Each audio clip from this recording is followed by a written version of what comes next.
Hi viewers, எல்லாரும் நல்லா இருக்கீங்களா? வெல்கம் டு நமக்கு சோறு தான் முக்கியம். ஸோ ரொம்ப லாங் கேப்க்கு அப்புறம் இப்போ நாங்கள் வந்து ஒரு ரெசிபி வந்து காமிக்க போகிறோம். அது என்ன அப்படிங்கிறது நம்ம வீடியோக்குள்ளே போய் பார்க்கலாம். ஓகே ஃப்ரெண்ட்ஸ், இப்போ இன்றைக்கி நம்ம பார்க்க போகிற ரெசிபி என்ன அப்படின்னா முட்டை பணியாரம் கிரேவி. ஸோ அதுக்கு ஃபர்ஸ்ட் நமக்கு மெயினாக வேணும் எக்கு. ஸோ அது நான் ஒரு 5 முட்டை எடுத்திருக்கேன். ஸோ இதுக்கு என்னென்ன இன்க்ரீடியன்ட் நமக்கு வேணும் ஃப்ரை பண்ணுறதுக்கு அப்படின்னு பார்த்துக்கலாம். ஃபர்ஸ்ட் வந்து பெரிய வெங்காயத்தை வந்து கொஞ்சம் சின்னதாக ஒரு பெரிய வெங்காயத்தை சின்னதாக கட் பண்ணி எடுத்திருக்கேன். அடுத்தது டொமேட்டோ, இது 3 தக்காளியை வந்து கட் பண்ணி எடுத்து வச்சுருக்கேன். அப்புறம் கருவேப்பிலை, இது ஒரு பாதி கையளவு. அதுக்கப்புறம் பச்சை மிளகா ஒரு 3 பாதி கட் பண்ணி எடுத்திருக்கேன். அதுக்கப்புறம் மஞ்சத்தூள், இது வந்து ஒரு டீஸ்பூன். அடுத்தது இஞ்சி பூண்டு விழுது தட்டி நான் எடுத்திருக்கேன். அடுத்தது மிளகுத்தூள், இதுவும் வந்து ஒரு டேபிள் ஸ்பூன் வர மாதிரி எடுத்துக்கோங்க. அப்புறம் வந்து நமக்கு பணியாரம் செய்கிறதுக்கு தேவையான அளவுக்கு கொத்தமல்லி தழை. ஸோ அடுத்தது பார்த்திங்கன்னா சோம்பு, இது வந்து ஒரு டேபிள் ஸ்பூன். அடுத்தது பார்த்திங்கன்னா மல்லித்தூள், இது வந்து ஒரு டேபிள் ஸ்பூன். அடுத்தது சிக்கன் மசாலா, நம்ம வீட்டில் யூஸ் பண்ணுற சிக்கன் மசாலாவே வந்து ஒரு டேபிள் ஸ்பூன் எடுத்திருக்கேன். அதுக்கு தேவையான அளவு சால்ட். ஸோ இன்றைக்கி நம்ம வந்து தேங்காய் எண்ணெயில் சமைக்க போகிறோம். ஸோ அதனால் நான் வந்து இன்றைக்கி கோகனட் ஆயில் வந்து எடுத்து வச்சுருக்கேன். ஸோ இப்போ இது முட்டை பணியாரம் செய்கிறது எப்படி, அது ஃபர்ஸ்ட் ப்ராசஸ் அது என்ன அப்படிங்கிறத நம்ம பார்க்கலாம். ஓகே ஃப்ரெண்ட்ஸ், இப்போ முட்டை பணியாரம் செய்யறதுக்கு நம்ம ஃபஸ்ட்டு பணியாரத்துக்கு தேவையான ப்ரிப்ரேஷன் எப்படின்னு பார்த்துடலாம். ஸோ ஃபஸ்ட்டு நான் 5 முட்டை எடுத்திருக்கேன். அதை உடச்சி இந்த பவுலில் ஆட் பண்ணிக்கோங்க. நம்ம பணியாரம் தனியாக செய்கிறதுக்கு நம்ம தனியாக இது ப்ரிப்ரேஷன் பண்ணி வச்சு அப்புறம் தான் நம்ம வந்து கிரேவி பண்ண போகிறோம். ஸோ ஃபஸ்ட்டு இதை எப்படி பண்ணுறதுன்னு பார்த்துடலாம்.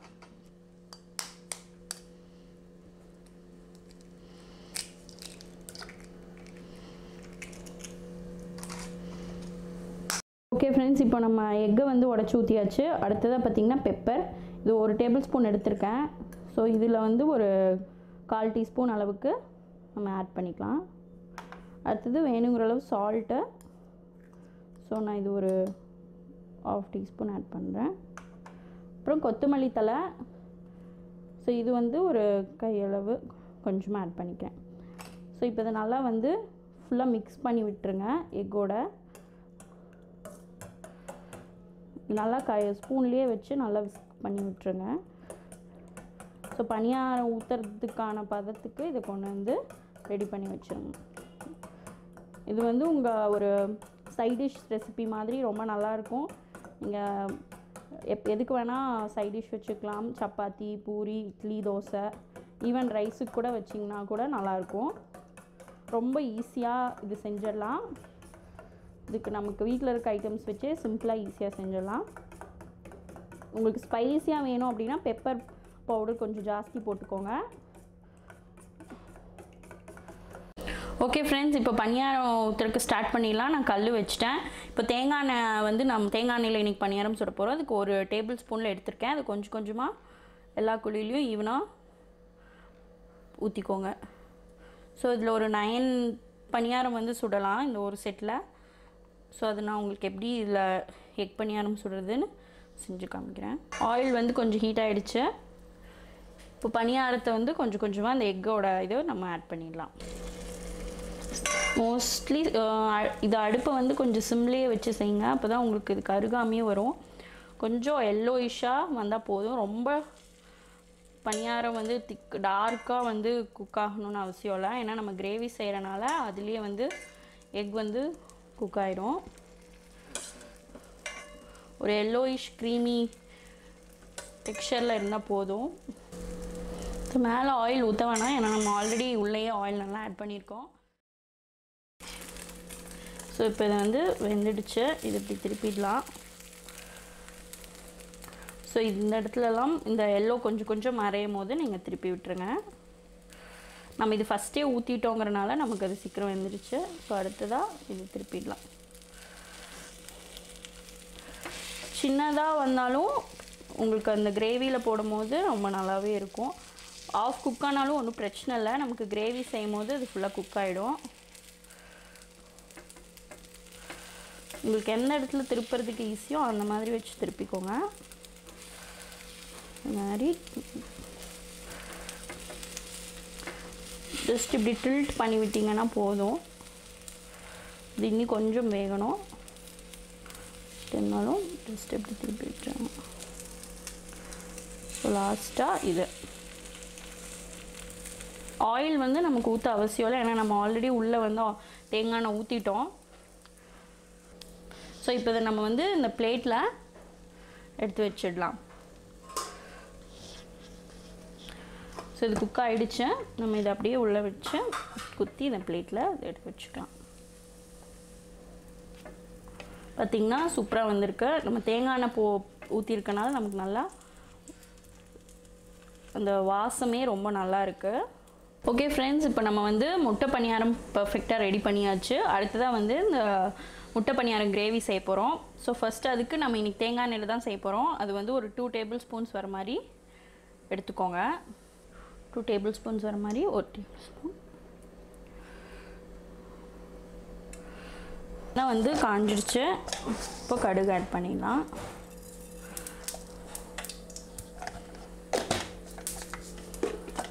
கடுகு வெடிச்சிடுச்சு.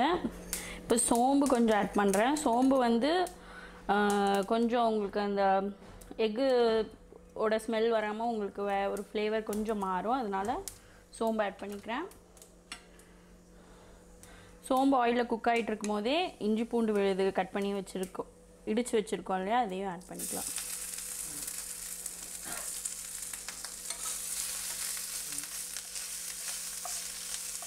இதையும் சிம்லேயே வச்சு குக் பண்ணி செய்யுங்க, ரொம்ப நல்லா இருக்கும். ஓகே, நம்ம தேங்காய் எண்ணெயில் குக் பண்ணுறனால நமக்கு அந்த ஒயிட் கலரில் வரும். ஸோ இப்போது இஞ்சி பூண்டு விழுது வந்து குக் ஆகிட்டு இருக்க டைமில் கருவேப்பிலை கொஞ்சம் அண்ட் பச்சை மிளகா இது ரெண்டுமே ஒட்டுக்கா சேர்த்துக்கலாம். ஸோ நல்லா மிக்ஸ் பண்ணி விட்டுக்கோங்க. இதையும் சிம்லேயே வச்சு செய்யுங்க, அப்போ தான் இது நல்லாவே உங்களுக்கு இருக்கும் டேஸ்ட்டு.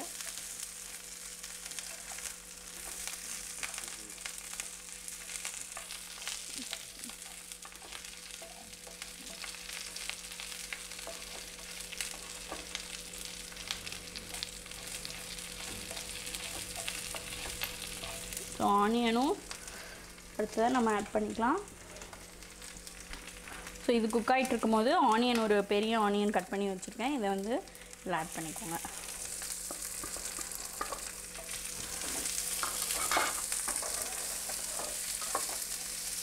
நல்லா வந்து ஈவனாக மிக்ஸ் பண்ணி விட்டுடுங்க.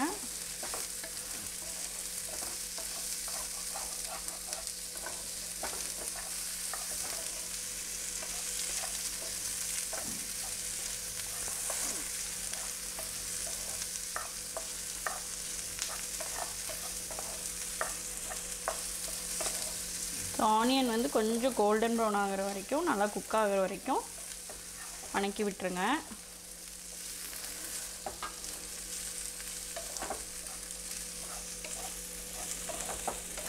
தேங்காய் எண்ணெய் ஊற்றிருக்கனால நமக்கு ஸ்மெல் வந்து ரொம்பவே நல்லா இருக்கு. ஸோ இது வந்து தேங்காய் எண்ணெயில் ஒரு டைம் ட்ரை பண்ணி பாருங்கள். இந்த முட்டை பணியாரம் கிரேவி ரொம்பவே நல்லா வரும். அடுத்தது வந்து மஞ்சள் பொடி, இது வந்து ஒரு டேபிள் ஸ்பூன் எடுத்துருக்கேன். ஸோ இதில் நம்ம 1/4 டீஸ்பூன் போதும், நான் கொஞ்சம் போட்டுக்கிறேன். அண்ட் அடுத்தது மல்லித்தூள், இது 1 டேபிள் ஸ்பூன், இதுவும் வந்து ஒரு 1/4 டேபிள் ஸ்பூன் அளவுக்கு போட்டுக்கோங்க. இதை வந்து நல்லா மிக்ஸ் பண்ணி விட்டுட்டு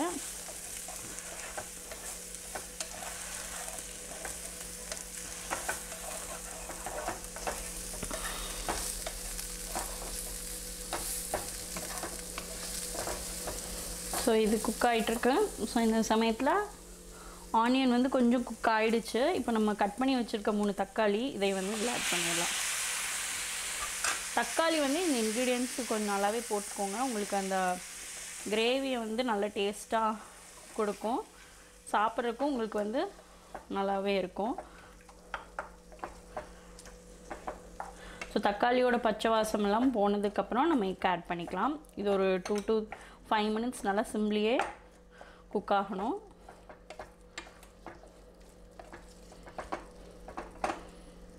ஸோ இதில் நம்ம வந்து கொஞ்சம் உப்பு அண்ட் அடுத்தது நம்ம சிக்கன் மசாலா 1 டேபிள் ஸ்பூன் வச்சுருக்கோம், இதை அப்படியே வந்து இதில் ஆட் பண்ணிக்கலாம். ஸோ இதை வந்து நல்லா மிக்ஸ் பண்ணி விட்டுருங்க.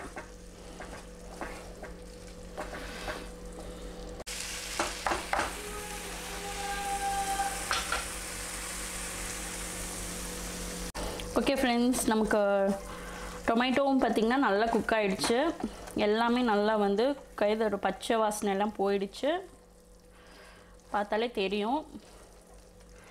இப்போ இந்த டைமில் நம்ம எக்கு பணியாரம் செஞ்சு வச்சுருக்கோம் இல்லையா, அதை வந்து இதில் ஆட் பண்ணிடலாம். ஸோ எக் பணியாரம் நம்ம செஞ்சு வச்சதை இப்போ இதில் ஆட் பண்ணிடலாம். ஸோ இப்போ இது நல்லா இந்த கிரேவியில் மிக்ஸ் ஆகிற மாதிரி ஈவனாக எக்கை வந்து மிக்ஸ் பண்ணி விட்டுக்கோங்க. 2 minutes சிம்லேயே வச்சு குக் பண்ணி அப்புறம் இங்கே ஃப்ளேம் ஆஃப் பண்ணிவிடுங்க. ஸோ நான் நல்லா மிக்ஸ் பண்ணி வச்சுட்டேன். இந்த எக்கை வந்து மசாலாஸ் எல்லாத்தையும் கவர் பண்ணிடுச்சு. லாஸ்ட்டாக கொஞ்சமாக பெப்பர், நம்ம மிச்சம் வச்சுருந்த பெப்பரை லைட்டாக அதில் தூவி விட்டுக்கோங்க. அண்ட் கடைசியாக கொஞ்சமாக கொரியாண்டர் லீவ்ஸ் அதை வந்து கார்னிஷ் பண்ணி அரைக்கிடுங்க. ஸோ நமக்கு எக் மஞ்சூரியன் கிரேவி சூப்பராக ரெடி ஆகிடுச்சு. ஸோ இதுதான் நமக்கு கரெக்ட் டைம். இப்போ நம்ம ஃப்ளேம் ஆஃப் பண்ணிவிட்டு சர்வ் பண்ணி இதை டேஸ்ட் பண்ணி எப்படி இருக்குன்னு பார்க்கலாம்.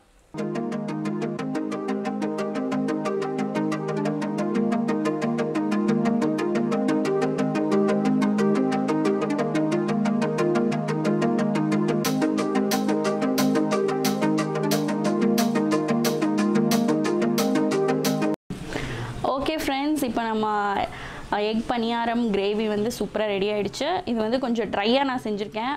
உங்களுக்கு சப்பாத்தி, பூரி, தோசை அதுக்கெல்லாம் வந்து செமி கிரேவியாக வேணும்னா நீங்கள் கொஞ்சம் வாட்டர் வந்து ஆட் பண்ணி செஞ்சுக்கோங்க. ஸோ இது ஃப்ரைட் ரைஸ்க்கெல்லாம் ரொம்பவே நல்லாயிருக்கும். அண்ட் பிரியாணி அண்ட் புலாவ் இதுக்கெல்லாம் நீங்கள் சைட் டிஷ் அது வச்சு சாப்பிட்டிங்கனாலே ரொம்ப சூப்பராக இருக்கும். ஸோ இதை நான் டேஸ்ட் பண்ணி எப்படி இருக்குது அப்படின்னு நான் சொல்லிடுறேன். ஸோ ஃபர்ஸ்ட் வந்து எடுத்துக்கோங்க. சூப்பராக இருக்கும்.